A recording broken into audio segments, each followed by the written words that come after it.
Hi, I'm Stevie Fernandez. And I'm Trish Whitmer, and welcome to this week's Explore Tulsa.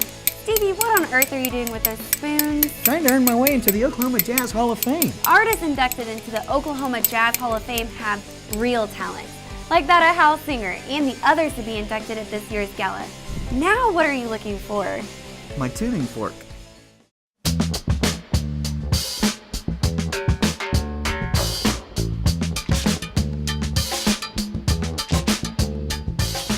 I like to say that our number one job here at the Oklahoma Jazz Hall of Fame is to make sure that we keep creating more inductees. So that's why our educational programs over the last year and a half have been our main focus. We have a charter school that we're involved with directly. Music education is a big part of what we do, but we have three areas that we focus on. First being music education, second being archival and museum and artifacts and collecting those, and then the final is performances. Both for those of us who love great music and love hearing great musicians play, but also for the musicians themselves.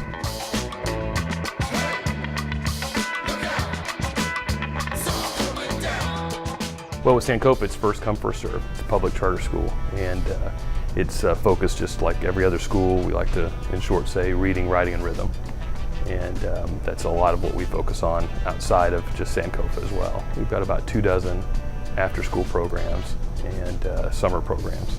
A lot of our programs are built around the talent of the folks teaching it, as opposed to saying, hey, let's do X, let's have a program for X. We look at who has the ability and who is really the best teachers in the area, and what do they know, and specifically what are their areas of expertise, and then we build around that expert.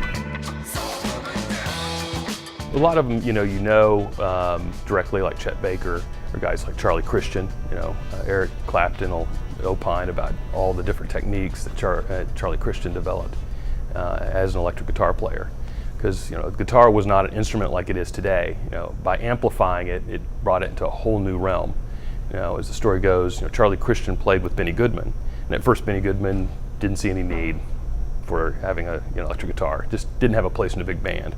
And then when one of Benny Goodman's folks took him to hear Charlie Christian play in Oklahoma City, he's like, give that guy a contract. And he's amazing.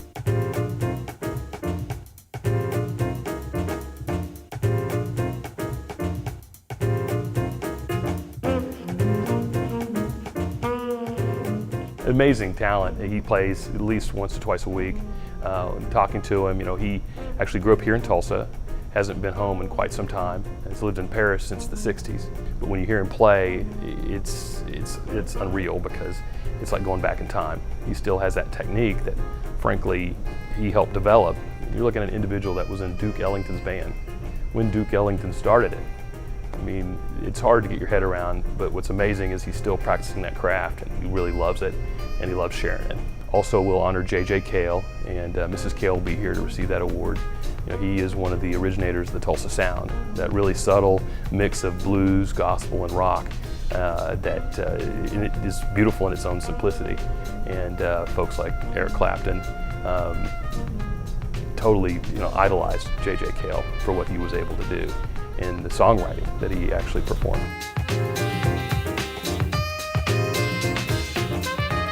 This place is for, it brings all different folks together. And you'll see, we do a Tuesday jam, 5:30 to 8, and we always have a great rhythm section so people can come and go, or you can just enjoy the music.